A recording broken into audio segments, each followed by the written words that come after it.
بسم اللہ الرحمن الرحیم۔ ماروی سرمد صاحبہ سے گزارش، دیکھو آپ حضرات کو کیا مسئلہ ہے اور کس چیز سے مسئلہ ہے۔ کیا آپ حضرات کو اسلام کی سٹڈی نہیں ہے؟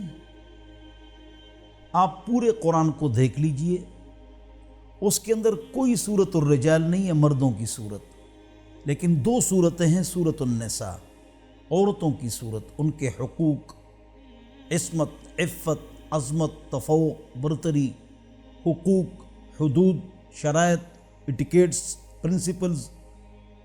دو صورتوں کا نام کیا ہے؟ سورۃ النساء ہے، سورۃ الرجال نہیں۔ اور اللہ رب العزت نے پاک کلام میں فرمایا وَعَاشِرُوهُنَّ بِالْمَعْرُوفِ،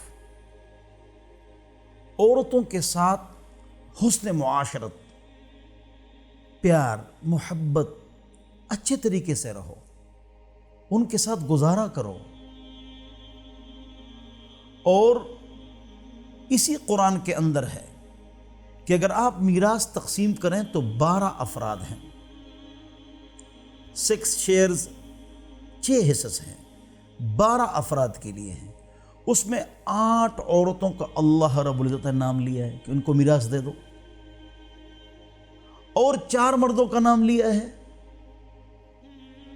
اب اگر کوئی ناقص نظام، ناقص معاشرہ، کوئی ناقص فرد ان کو اپنا حصہ نہیں دیتا تو قرآن و حدیث کی غلطی نہیں ہے، اسلام کی غلطی نہیں ہے، افراد، معاشرہ اور ان ناقص لوگوں کی غلطی ہے، ناقص نظام کی غلطی ہے۔ دیکھو، اور عورت کو جو آدھا ملتا ہے وہ اپنے پاس رکھتا ہے، کیوں؟ باپ اس پر خرچ کرتا ہے یا بھائی یا خاوند، تو اس کے پاس رہتا ہے۔ خاوند کو اگر پورا مل گیا تو اس نے عورت کو مہر بھی دینا ہے اور خرچہ بھی دینا ہے، تو اس کے پاس تو رہتا ہے۔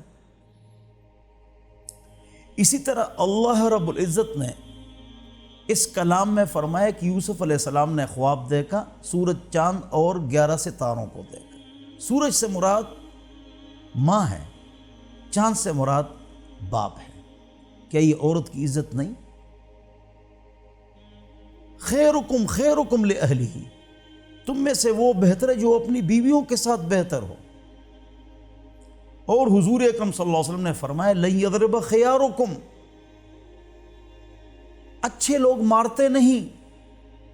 اگر کوئی مارتا ہے، میراث نہیں دیتا ہے، معاشرے کی سستی ہے، اسلام کی غلطی نہیں، قرآن و حدیث کی غلطی نہیں، یہ تو معاشرے، یہ احباب کی غلطی ہے، افراد کی غلطی ہے۔ اور حضور اکرم صلی اللہ علیہ وسلم نے ماں کے بارے میں کیا ارشاد فرمایا ہے کہ ان کے قدموں تلے جنت ہے۔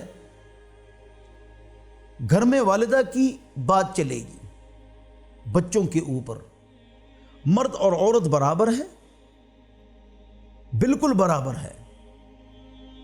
مرد کا درجہ اونچا نہیں ہے معاشرت میں، رہن سہن میں، معاشرت میں مرد عورت برابر ہے۔ اور آخرت کے اعتبار سے عورت کا جو درجہ ہے وہ اونچا ہے، مرد کا درجہ کم ہے، عورت پہلے جنت میں جائے گی۔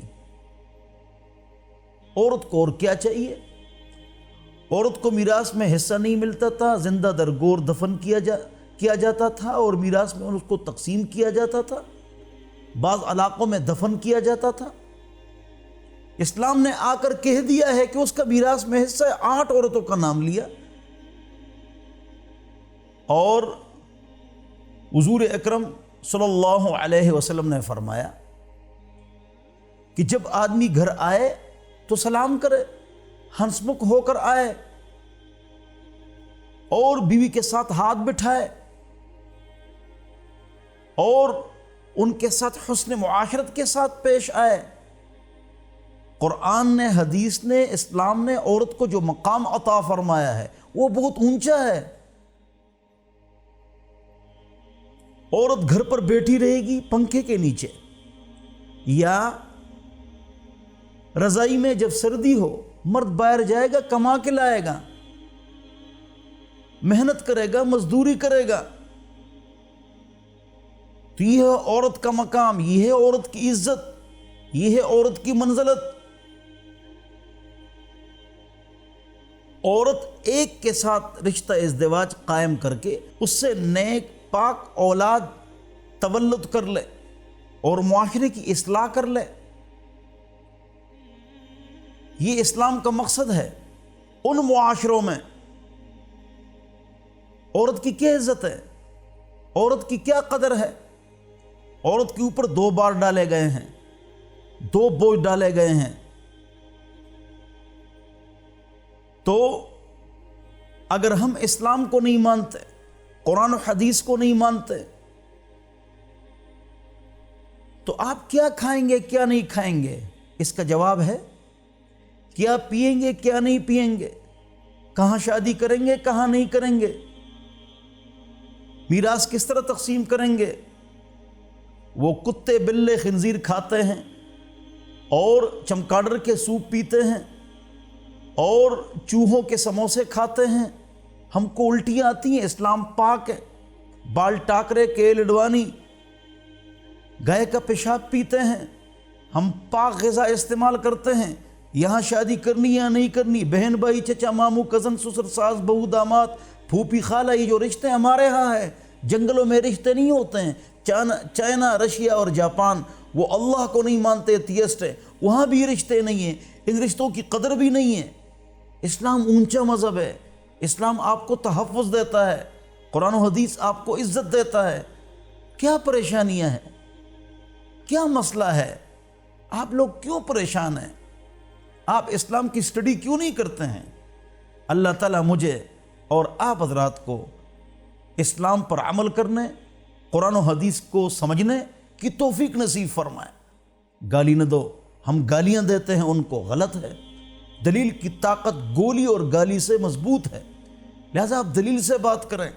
یعنی ہم کو چاہیے کہ جن مستورات نے پلے کارڈ اٹھائے ہم ان کو گالیاں دیں، ان کو بے عزت کریں، یہ کام ہم نہ کریں۔ ان کے لیے دعائیں کریں، ان کو دعوت دیں، ان سے دلیل سے بات کریں۔ اللہ رب العزت ہم سب کو عمل کی توفیق عطا فرمائے۔